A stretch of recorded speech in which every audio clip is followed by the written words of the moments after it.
கட்சியில இது சார் அந்த அம்மாவோட தொலைநோக்க பாருங்க சார். ஐடி எனக்கு தெரிஞ்சு இந்தியாவிலேயே முதல்ல மோடி கூட இல்ல சார், பாஜகவுல கொண்டு வரல, புரட்சி தலைவி தான் கொண்டு வந்தாங்க. அந்த பார்வை ஏன் சார் உங்களுக்கு இல்லாம போச்சு? அதுதான் சார் திரு எடப்பாடி பழனிசாமி தகுதி உள்ள 3 பேர் சார். திரு சொந்த தொகுதியிலேயே தோற்கடிக்கப்பட்ட ஸ்டாலின், தமிழகத்திலேயே அதிக ஓட்டு வாங்கி ஓட்டு வித்தியாசத்தில் வெற்றி பெற்ற எடப்பாடி பழனிசாமி, அரசியல்ல 2.5 வருஷமே ஆன ஜோசப் விஜய்னு 3 முதலமைச்சர் வேட்பாளர்களுக்கு முன்னாடி நான் நெஞ்ச நிமித்தி சொல்றேன் சார், எடப்பாடி பழனிசாமி மாதிரி முதலமைச்சருக்கு ஒரு தகுதியான வேட்பாளர் இந்த 2 பேரும் கிட்ட கூட வரமாட்டாங்க சார். அது எழுதி கொடுத்தது படிக்கிற கேஸ், அந்த அறிவாளி கேஸ்.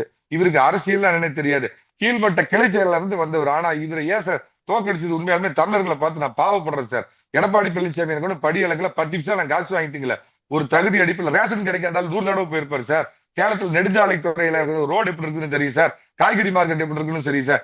இவ்வளவு தெரிஞ்ச தகுதி உள்ள ஆள் இன்னைக்கு தோக்கடிக்கப்படுறாரு. ஒரு சினிமா விஜய்க்கு ரேஷன் கடைன்னு இருக்குது அப்படின்னா என்னன்னு தெரியுமா?